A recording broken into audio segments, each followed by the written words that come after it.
मैं हूं कल्पिता और आप सभी का स्वागत है हमारे कार्यक्रम में जिसका नाम है क्या करे क्या ना करे। दोस्तों, आज के एपिसोड में हम बात कर रहे हैं हेयर प्रॉब्लम्स के बारे में।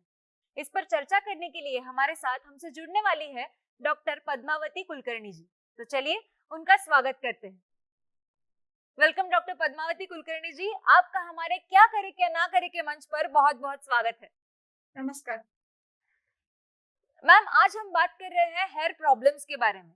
तो मैं आपसे जानना चाहूंगी कि एग्जैक्टली हेयर प्रॉब्लम्स जो होते हैं वो कौन कौन सी प्रकार के होते हैं और कौन सी प्रकृति के लोगों को ये समस्या ज्यादा सताती है।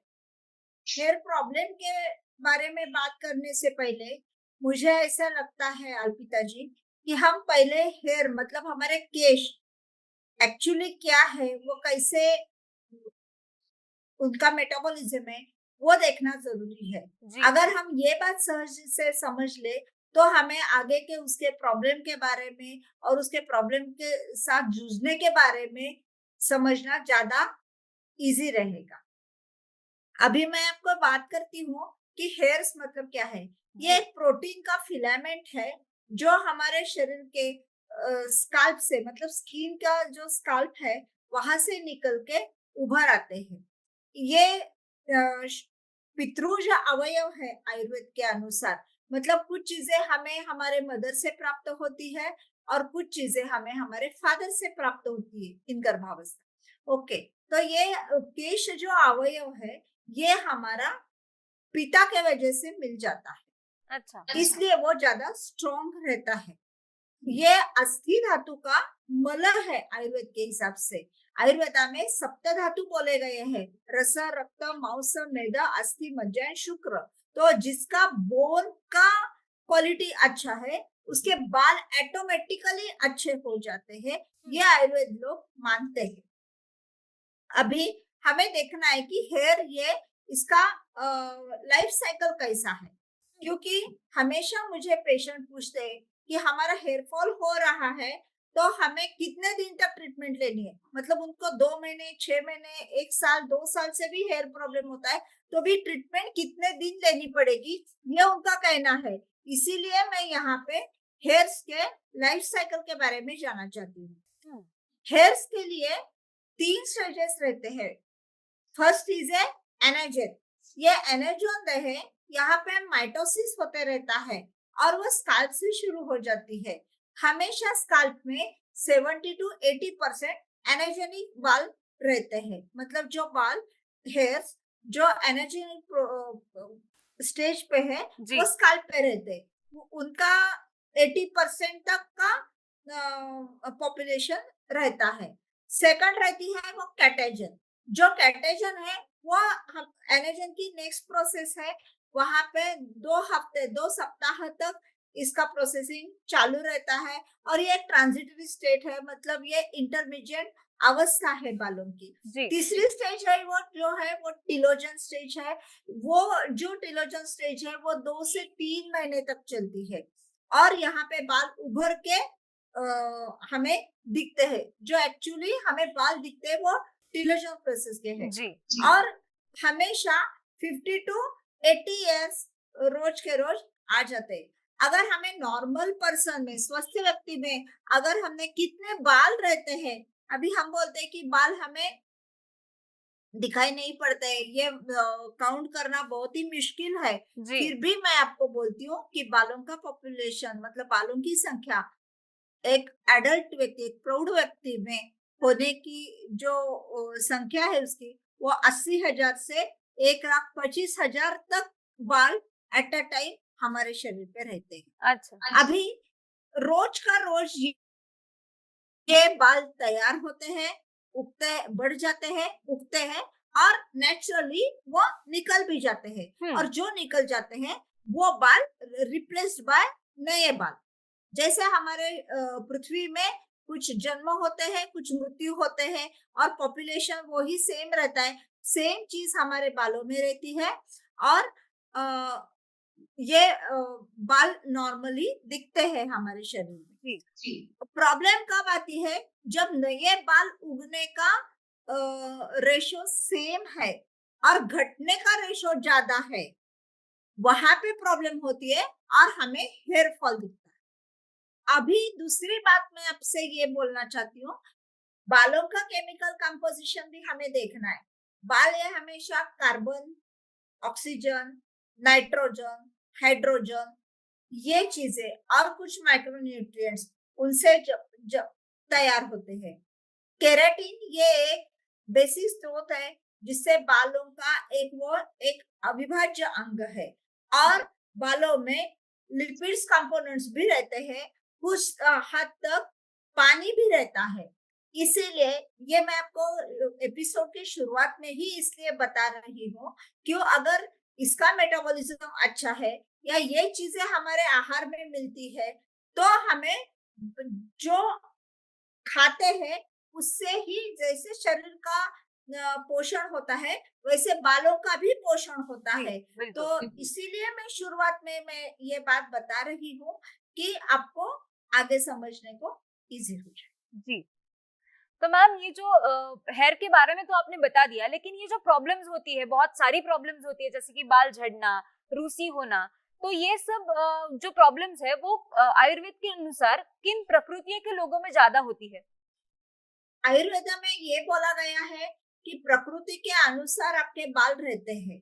इसमें वातज प्रकृति, पित्तज प्रकृति और कफज प्रकृति, ये मेनली 3 प्रकृतियां बताई है, और उनके तरतम भाव से वात पित्तज, पित्त वातज, वात कफज, ये सब टाइप्स बताए हैं।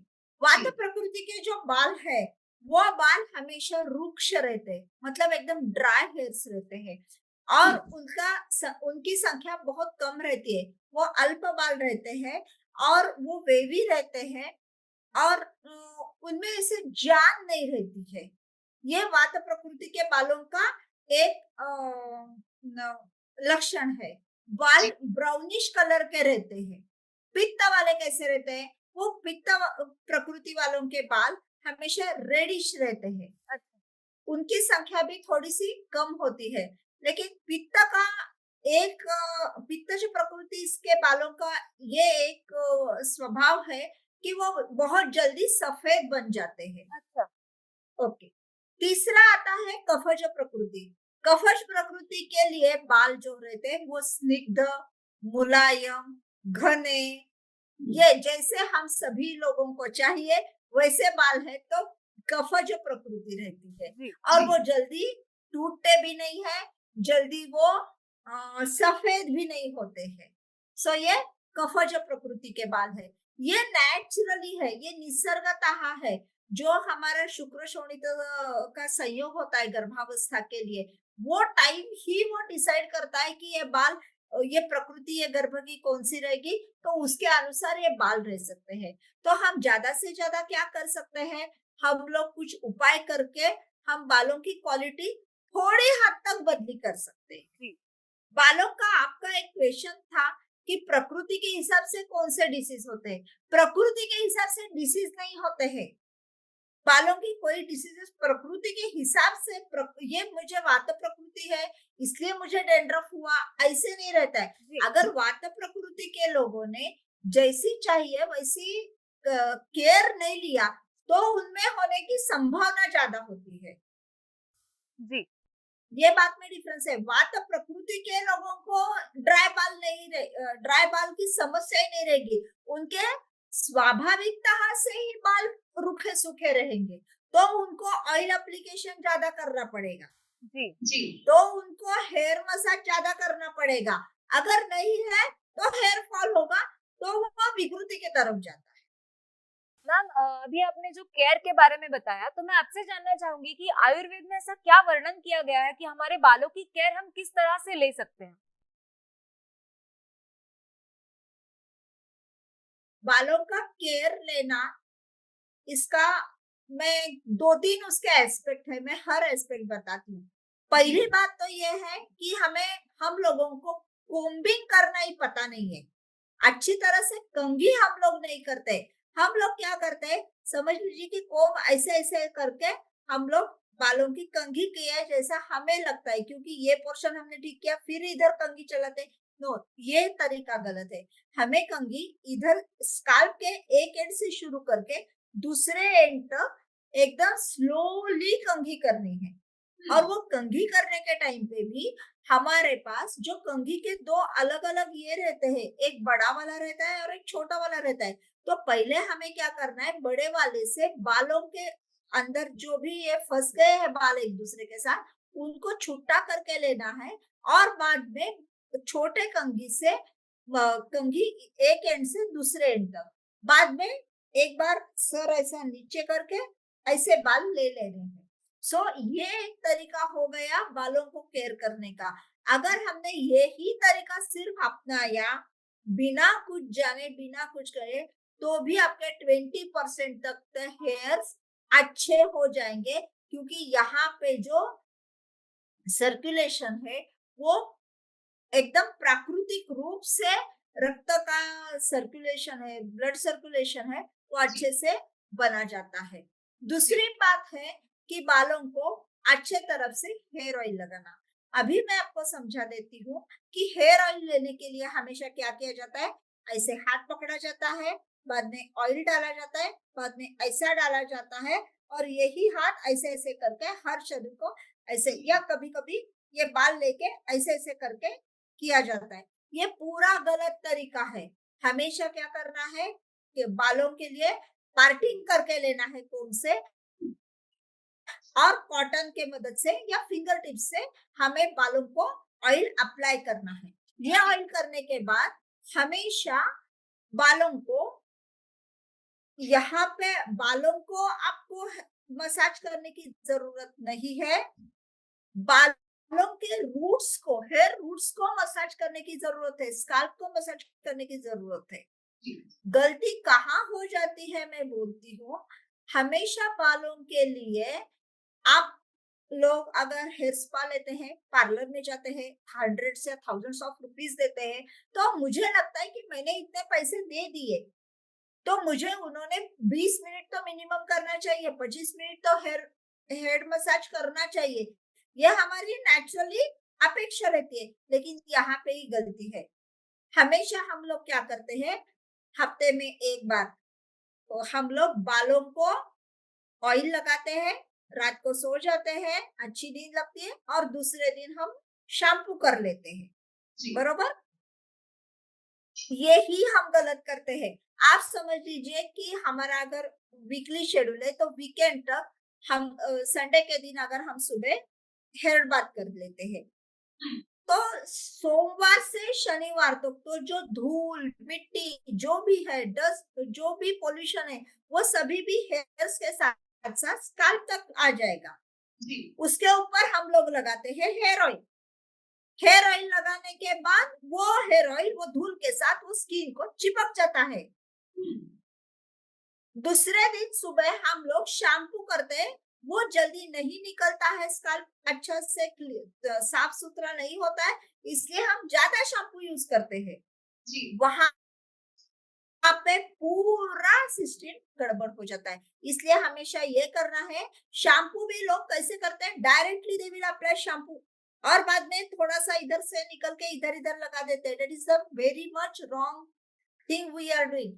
हम लोगों को क्या करना है, एक बाउल में पानी गुनगुना लेना है, एकदम गर्म पानी नहीं लेना है, एकदम ठंडा पानी नहीं लेना है, सिर्फ गुनगुने पानी में हमें शैम्पू डालना है और उसको डाइल्यूट करना है। तो शैम्पू का जो पानी है वो आपको बालों के ऊपर डाल के फिर 3-4 मिनट तक आप ज्यादा प्रेशर न डाले हुए उसको धोना है, और धोते समय वो पानी सिर्फ गुनगुना रहना है, बिल्कुल वो पानी आपका गर्म नहीं रहना है।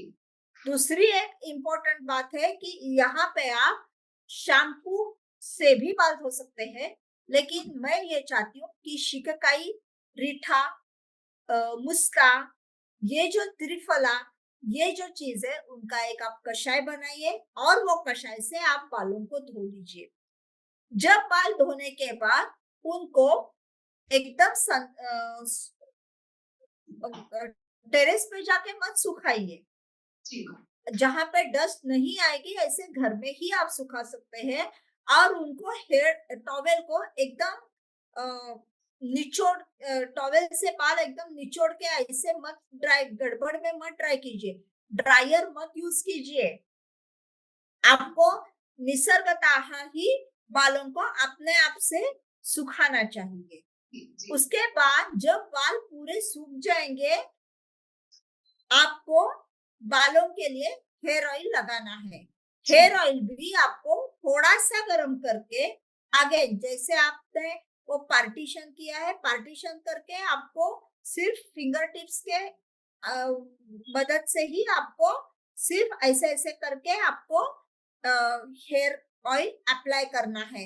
न 5 मिनट 10 मिनट, मैक्सिमम 200 सेकंड तक ही आपको मसाज देना है जी उससे ज्यादा मसाज नहीं करना है, और जेंटली मसाज करना है, ज्यादा प्रेशर नहीं देना है। जी ये बेसिक चीजें हो गई जो आपको रूटीन में बदली करनी पड़ेगी। अभी मुझे लोग पूछते हैं कि हमें रोज ऑयल लगाया तो चिपचिपा होगा क्या? आपको हेयर ऑयल पूरे बालों तक लगाने की जरूरत नहीं है, बाल चिपचिपे करने की जरूरत नहीं है। सिर्फ आप हेयर के रूट्स को, स्काल्प को ही हेयर ऑयल अप्लाई कीजिए, बालों को हेयर ऑयल अप्लाई करने की जरूरत नहीं है।